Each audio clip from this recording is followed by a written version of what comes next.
S Janaki அவர்களுடைய இந்த இறுதி பயணத்தை நோக்கி அங்கே பல்வேறு சடங்குகள் மேற்கொள்ளப்பட்டு வருகின்றன, அதுக்கான பணிகள் முன்னெடுக்கப்பட்டிருக்கின்றன அப்படின்றத பார்த்துட்ருக்கோம். இந்த நிலையில் எஸ் ஜானகி அம்மா அவர்களுடைய மருமகள் உமா முரளி அவர்கள் தந்தி தொலைக்காட்சிக்கு பிரத்யேகமாக பேசியிருக்காங்க. அந்த காட்சிகளை பார்க்கலாம். மறைந்த பாடகி ஜானகி அம்மா அவர்களின் மருமகள் உமா அவர்கள் நம்மிடையே இருக்கிறார். இது மிக தாழ முடியாத துயரம் அப்படின்னாலும் கூட இந்த சூழ்நிலையில் அவர்களுடைய நினைவுகள், ஒரு மருமகளாக அவங்களை எப்படி நடத்தினாங்க, குடும்பத்தை எப்படி பார்த்துக்கிட்டாங்க, கிட்டத்தட்ட 48,000 பாடல்கள். நீங்கள் ஒரு நாளைக்கு ஒரு பாடல்னு கணக்கு பண்ணிங்கன்னா கிட்டத்தட்ட 130 வருஷம் அவங்களோட நாட்கள் அப்படின்றது கணக்கு வருது.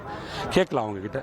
மேடம் வணக்கம். முதல்ல இது எவ்வளோ பெரிய ஒரு இழப்பு மேடம், இண்டஸ்ட்ரிக்கு மட்டும் இல்லை, ரசிகர்களுக்கு, உங்கள் குடும்பத்துக்கு இவ்வளோ பெரிய ஒரு இழப்பு?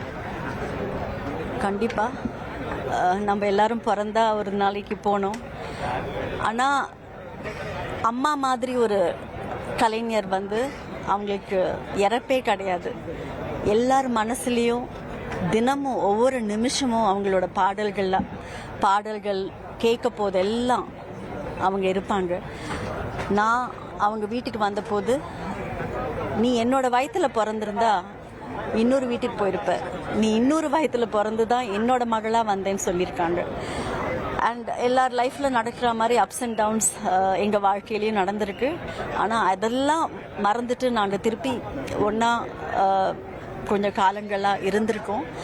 அண்ட் அம்மா எப்போவுமே ஒரு பாடகி. நான் பாடலை, என்னோட வாய்ஸில் கடவுள் கிருஷ்ணர் அவங்க இஷ்ட தெய்வம், அவரு தான் பாடுறாரு அப்படின்னு சொல்லியிருக்காங்க. அண்ட் அம்மாவுக்கு யார் மேலேயும் போட்டியோ பொறாமையோ இருந்ததே கிடையாது. புது சிங்கர்ஸ் யார் வந்தாலும் அவங்களுக்கு அவ்வளவு என்கரேஜ்மெண்ட் கொடுப்பாங்க. அண்ட் இந்த தருணத்தில் நான் ஒன்று சொல்கிறதுக்கு விரும்புகிறேன். இது எனக்கு பர்சனலாக அவங்க சொன்னது. கர்நாடகா கவர்மெண்ட் சிங்கர்ஸ்க்கு அவார்டு கொடுத்தது இல்லையா, ரொம்ப வருஷத்துக்கு முன்னாடி இது. அண்ட் அம்மா சண்டை போட்டு நான் பாட மாட்டேன்னு சொல்லியிருக்காங்க. இது எனக்கு அம்மா என்கிட்ட சொன்னது, நான் சொல்கிறேன். அதுக்கப்புறம் தான் சிங்கர்ஸ்க்கு அவார்டு கொடுத்தாங்களாம். அதுக்கப்புறம் அவங்க நிறைய கர்நாடகாவில் அவார்ட்ஸ் வாங்கியிருக்காங்க, எல்லா ஸ்டேட்லேயும் வாங்கியிருக்காங்க. அண்ட் அவங்க மைசூரில் இறந்து கர்நாடகா அவங்கள ஆனர் பண்ணுறது ரொம்ப சந்தோஷம். எங்களுக்கு என் குடும்பத்து சார்பில் நான் நன்றி தெரிவிச்சுக்கிறேன். அண்ட் இதுக்கு மேலே நான் என்ன சொல்கிறதுன்னு தெரியல. ஒரு காடஸ், தேவதை மாதிரி தான் அவங்க எல்லாரும், ஃபேன்ஸ் எல்லாரும் பார்த்தாங்க. எப்போவுமே அம்மா சொல்லுவாங்க, ரசிகர்கள் இல்லையே அப்படின்னா கலைஞர்கள் கிடையாது. ஸோ எப்போவுமே அவங்க ஃபேன்ஸுன்னு தான் அவங்க நினச்சிட்டு இருப்பாங்க. அது செலிப்ரிட்டியாக இருந்தாலும் சரி, ஃபேன்ஸாக இருந்தாலும் சரி, அவங்க பேச போது அந்த செகண்ட் என்னோட ஜானகி அம்மா என்னோடது தான் அப்படின்னு நினைப்பாங்க. அதே மாதிரி எல்லா ஸ்டேட்லேயும், இப்போ கேரளாவில் பாடியிருக்காங்க, கர்நாடகாவில் மேக்ஸிமம் சொல்கிறேன், தெலுங்குல பாடியிருக்காங்க, தமிழில் பாடியிருக்காங்க. எல்லாருமே ஜானகி அம்மா எங்களோட பர்சன், எங்களோட சிங்கர், எங்களோட குடும்பம், எங்களோட சொத்து அப்படின்னு நினைப்பாங்க. ஏன்னா அவங்க பாடப்போது ஒவ்வொரு பாஷையும் அவங்க சொந்தம்னு அவங்க நினச்சிருக்காங்க. இதுக்கு மேலே இது பெரிய இழப்பு. குடும்பத்துக்கு மாத்திரம் இல்லை, இசை குடும்பத்துக்கு எல்லாருமே பாட்டு இல்லாத நம்ம இருக்க முடியாது. மனுஷங்களோட இயல்பு அது. ஸோ எல்லாருக்குமே இது பெரிய இழப்பு.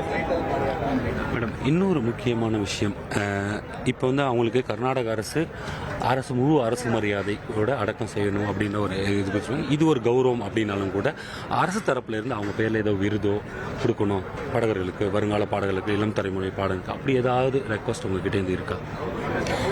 அப்படி ஒன்றும் இல்லைங்க இந்த தருணத்தில். ஸோ அது அமைஞ்சா நல்லா இருக்கும். எனக்கு தெரியாது அதை பற்றி. சரி, ஒரு கலைத்துறையில் பார்த்துட்டு நான் நிறைய ஷோஸில் கூட பார்த்துருக்கேன். அவங்க கொஞ்சம் ரொம்ப ஜாலியான டைப். ஒரு ஃபேமிலிக்குள்ளே ஒரு மருமகள், அத்தை மருமகள் அப்படின்னாலே நம்ம 80s அந்த காலகட்டத்திலேருந்து வந்திருக்கீங்க.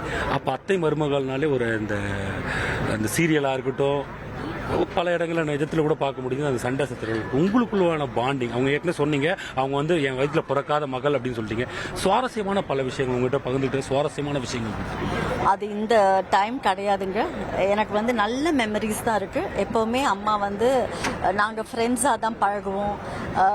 எப்போவுமே ஒரு ஃபேமிலியில் வந்து மதர் இன்லா, டாட்டர் இன்லா, அவங்களோட மாமியார் கூட அவங்கள அப்படி பார்க்கல. ஸோ நாங்கள் எல்லாரும் ரொம்ப ஜாலியாக இருப்போம். ஸோ அதோட நான் நிறுத்திக்கிறேன். தேங்க்யூ.